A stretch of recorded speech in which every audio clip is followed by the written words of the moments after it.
Monday. What is going up? What is going on, my friends? It is Monday. Happy Monday. We are into March. Dude, I don't know if anybody else feels this way. Maybe it's just because I have a little boy in school. I literally think that we need to get ready for the holidays. Like, we just had the holidays and I'm like, okay, I need to start getting ready. Like, what? Like, I feel like the year's over because it's March. I'm like, okay, I only have 3 more months left of school. What am I going to get done? What is going on? And then it is summer and we are all into that. Anyways, while you all are joining, while you are all loading, I'm going to tap the screen and say welcome and thank you for joining. I appreciate you. I appreciate you being here with me. I appreciate you spending your day. I just appreciate you being here. All right. If you're seeing up here, we do lives. Well, I do lives, obviously. I'm here. But we get a lot of juicy questions. We get a lot of personal questions. We get a lot of questions that you guys wouldn't necessarily want to ask on social media. I'll get them either to me emailed, I'll get them in our support groups, I'll get them in our one-on-one coaching calls. And so the one-on-one coaching calls are quite expensive, and I wanted to be able to provide these questions or the opportunity for people to ask questions and maybe not feel as intimidated. Maybe you're not quite ready to join a support group. Maybe that is intimidating at this point in your life. Maybe you're just diagnosed. I really do think you should join the support group. It is the best thing. It's the best thing for healing. But hey, maybe you're not there yet. Or maybe you're like, hey, I can't afford a one-on-one call. Totally understand. I've been there too. So for $5, you can submit your Herpes Anonymous question in an email. Go to this bit.ly right here, Herpes Live. It is case sensitive. Go there, submit your question, $5, and I will answer on the next live, which is March 6th. So that is this Wednesday. I'm going to be doing my Herpes Anonymous lives every single Wednesday. So you can just start putting that in your calendar if you wish. Well, I hope you do. Again, like I said, these are questions that are not necessarily like, oh, how do I get diagnosed with herpes? Or, hey, I think I might have herpes. Do I? These are more the questions of, hey, I just met someone. She just disclosed to me that she has herpes. I don't know how to handle it. I don't know what to do. I'm freaking out. I really like this person. Or, hey, I have herpes. I really like this guy. But he's best friends with all of my other friends. And what if, I disclose, and like all these deep questions that you're like, how do I even proceed? So that's what it's about. It's, hey, I'm married, I have herpes, I haven't told my spouse, right? Those types of questions. What do we do? How do we proceed? These are the questions that you're like, I wouldn't want anyone on social media to know because I'm so nervous about it getting out there. So you can ask your question anonymously and I will answer them. Last week was our first time and it was we got some great questions and it was fun to see how welcomed it was. So I would love to hear in the comments while we're waiting for people to load, like, is this something that entices you? Do you like this idea? Again, I'm just trying to provide this important information for people to make it available for all people. All right. As you know, when we're live, this is your opportunity to ask your questions. Hey, if you want to get juicy, get juicy. But these are your questions to ask. These are your opportunity. Like, hey, what is HSV? Hey, what is HSV1? What's HSV2? Hey, what supplements do you use? Hey, speaking of supplements, oh my gosh, as I'm going to add this, guess what is back in stock? Lysine, everybody. I'm going to go pin it. Boom. Andrographis. It's one of my all-time faves. Monolaurin. Boom. Lysine, Monolaurin. Okay. So yeah, it is back in stock. Let me pin it. It is something that, whoa, that was really close. Sorry about that, everybody. So Lysine, since we're talking, unless there's anyone asking a specific question. You're amazing. I hope you know that. Thank you, Andrea. I appreciate that. What about natural cure? Okay, that's what I'm going to talk about right now. Okay, what about Natural Cure? Okay, so Natural Cure, also Palmera Health, is the only supplement brand that I use, that I trust, that that I use. I actually just had breakfast with the founder of Natural Cure Labs on Friday last week. I've known him now I was pregnant and my son's 4. So I've known him for a long time. And I met him through social media. I met him through this. And he's become a good friend of mine, truly because of his integrity, because of his personality, because of his wanting to support people and provide the best quality ingredients out there. So the number one supplement that we can use for being diagnosed with herpes is lysine, okay? It's right here. It is lysine, the number one supplement we can use. Why is that? What does lysine do? Lysine is an essential amino acid. It's a protein. On the flip side, there's another essential amino acid, another protein called arginine. These two are major players in the herpes virus, major players in the HSV virus, okay? So while one fuels the virus, while one feeds it, while one is miracle grow for it, while one is allowing it to replicate, this one, the lysine, blocks it. This one blocks the arginine, all right? So this is the number one supplement. I have it pinned for you right now. If you have herpes, this is it, all right? It's been out of stock for like the last month. I was personally out of it. So I finally got my tracking number from the founder. He's like, it's on its way.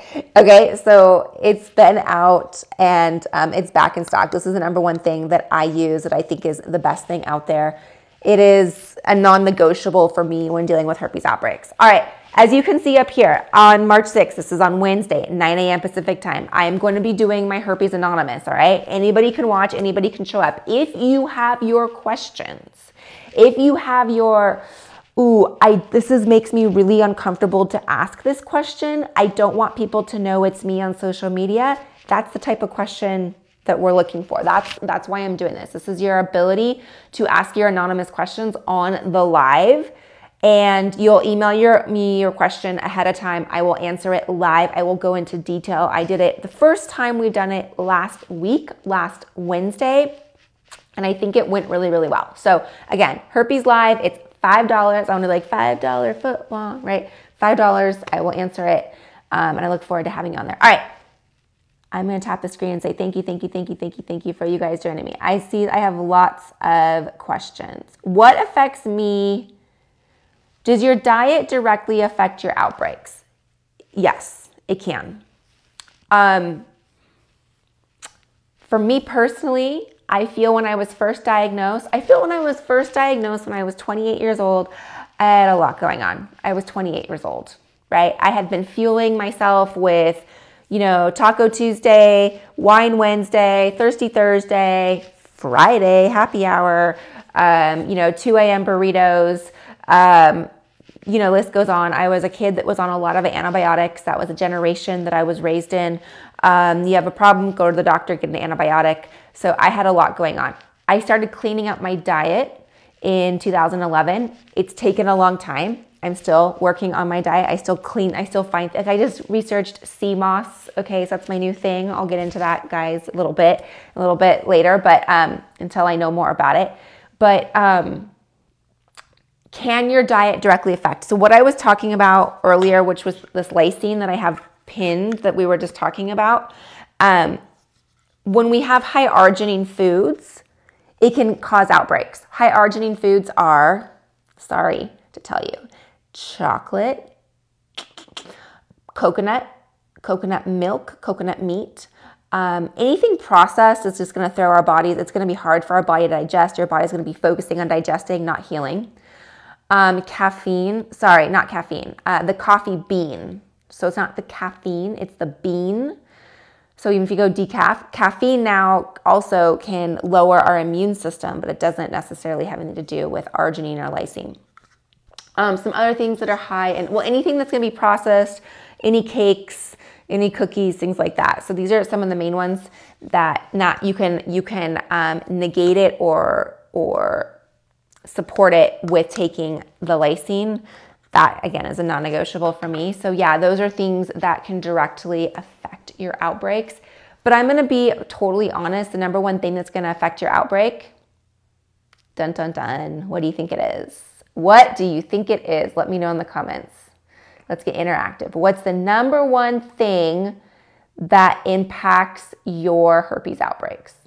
I want to hear what you guys think. Stress. Okay. Anybody else? Thanks, Emily. Stress or alcohol. Stress, poor sleep. Y'all got herpes. We all got herpes. Yeah. So stress is the number one thing. When we have a nervous system that is out of whack, when we have a nervous system that's like, I'm in charge of you, you're not in charge of me. When our nervous system is I think of like doing this, is when we get outbreaks. So wait, y'all got HSV2. I have HSV2. I don't know about everybody on this call, but they all have some form of herpes. Oh, you get outbreaks before you have your period. Yep. Okay, so let me talk about all that. What causes outbreaks? So our nervous system. Herpes lives in our nerves. It is a nervous system. Some people say it's a nerve disease. Some people say it is a skin disease. Some people say it's an STD. I say it is a skin disease as well as it lives in our nervous system, okay?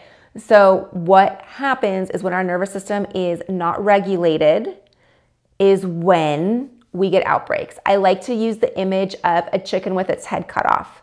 I like to use the image of any of us when we're like, I'm late, gotta go, or you get in traffic and you're like, ugh, right? That's a sign of a dysregulated nervous system, opposed to getting into traffic, like, I'm in traffic. Okay, right? When you feel the adrenaline pumping, that not good adrenaline, like, oh, I'm gonna go for a run, or good adrenaline, like, oh, there was a bus coming at me, so I jumped out of the way, right? That's good, we want that. Bad adrenaline is like, I'm so stressed, I need to make lunch, I need to get out the door, and I need to get in the shower. That's stupid adrenaline, right? Like, we don't need to be in a stressful state. At that point, our nervous system is dysregulated. I can see it a lot as a parent with my son when his nervous system is dysregulated and he's like basically needing me, and I'm like, oh, why are you needing me? What's going on? Like, why can't you sit still? It's just because he needs me to hug him and hold him and regulate his nervous system, okay? So that causes outbreaks. I am going to be talking a lot about this, about ways to regulate the nervous system. I do have it linked in the bio. You do get a introductory on how to regulate your nervous system. It is amazing. So I do talk about that a lot. So number one, stress, nervous system. Number two, alcohol. Yes, alcohol can lower our immune system. When we are recovering, our body is focusing on the recovery. It's focusing on the repair. It's focusing on our kidney, our liver, keeping us alert. It's focusing on that. And that's an opportunity for outbreaks to show up, right? So that's another great one.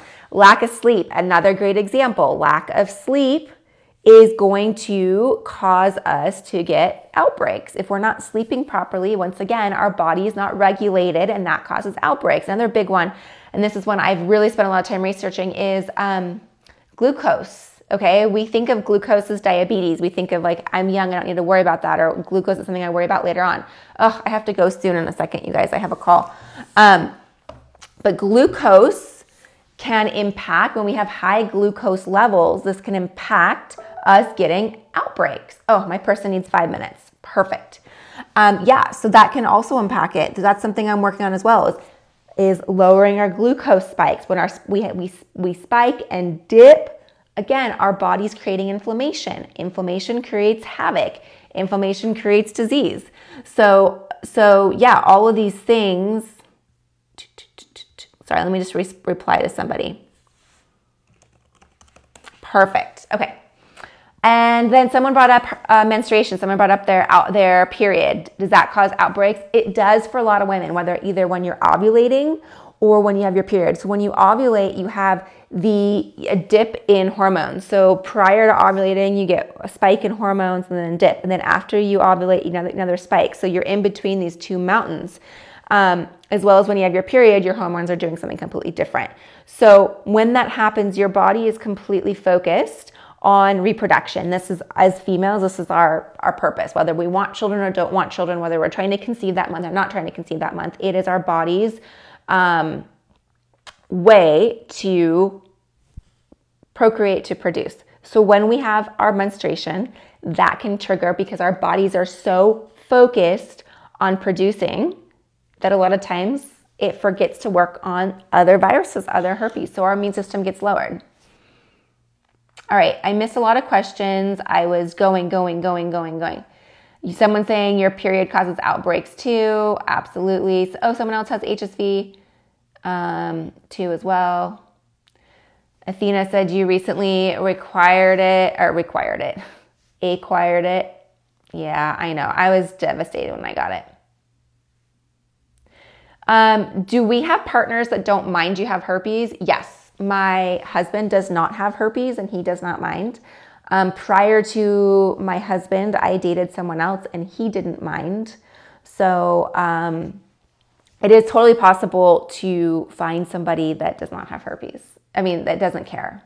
They don't have to have herpes, can't have herpes. It's possible if that's something you want. I just want to bring this up again. March 6th, 9 a.m. Pacific time, I'm going to be doing our Herpes Anonymous. It is your opportunity if you want to submit a question for $5. These are these questions that would make you blush or make you feel so nervous to ask if this was on social. If you're like, hi, I'm Alexandra, I don't know how to handle this, I would be really nervous, right? So this is a way to ask it anonymously and then I will answer it on the live. I think that it's really helpful to have it on the live is so other people that are in your same situation can go, oh, that's me too. I know how to handle it. So go to the bit.ly Herpes Live. It's also in the link for you. You can check it out and you can submit your question and they are just $5. I see someone's viewing the product. It is the best thing since sliced bread for herpes. What are all the ways you can get herpes? It's basically skin-to-skin transmission. So a lot of times we think it's just intimacy, like you have to do the act. No, it's skin-to-skin. So and you can have it located anywhere in your boxer region. So it can be behind, it can be on your bottom, it can be on your tailbone, it can be below your belly button, it can be on your hamstring, it can be on your inner thighs, it can be anywhere in those areas, especially things with your mouth. A lot of times I think, oh, I have fever blisters. You don't realize that if you have a fever blister or a cold sore, that is herpes, and you do things with your mouth on your partner down there and it gets transmitted. I was diagnosed 6 years ago. If I got a hysterectomy, does that mean I still have it? Yes. So as I'm not that familiar with the hysterectomy, that's removing your uterus and your fallopian tubes. HSV lives in our nervous system. So it just chooses to have an outbreak down there, but it lives in our nervous system. So if you remove, like someone asked, like, okay, so if you get outbreaks on your ear and you remove your ear, do you no longer have herpes outbreaks, right? Like somebody literally asked that question. And the answer is it lives in the nerve. So it's going to find the nerve. You still have nerves going through your body. It's going to find another spot. Does herpes go away? It will always live in your body.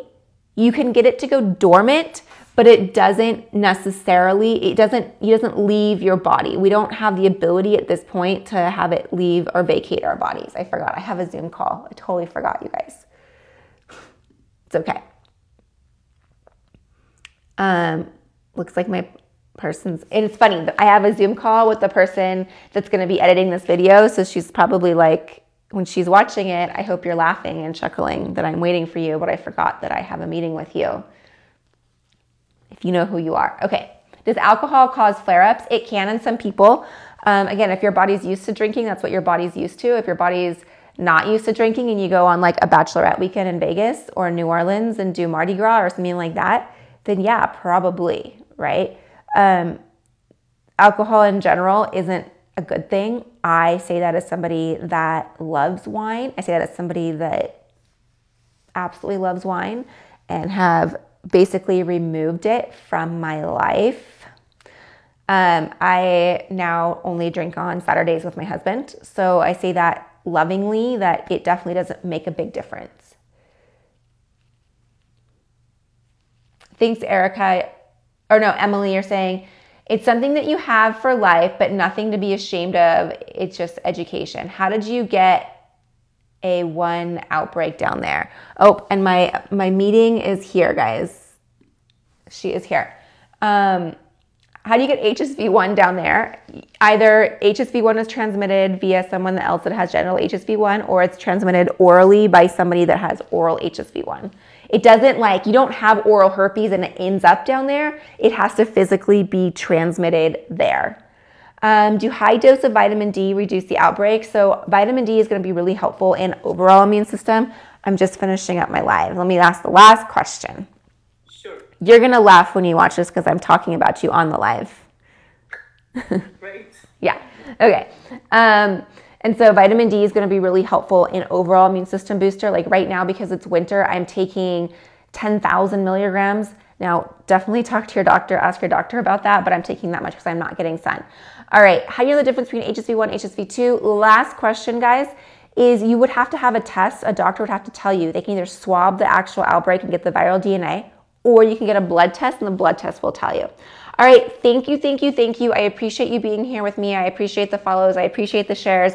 Definitely ask your juicy, uncomfortable questions for our next live. It's March 6th at 9 a.m. Pacific time, and I will answer your anonymous question. Go to the Herpes Live. It's also linked for you in the bio. Thank you, thank you, thank you. I appreciate you all. Have an awesome day, and thanks for the follows and shares. Bye.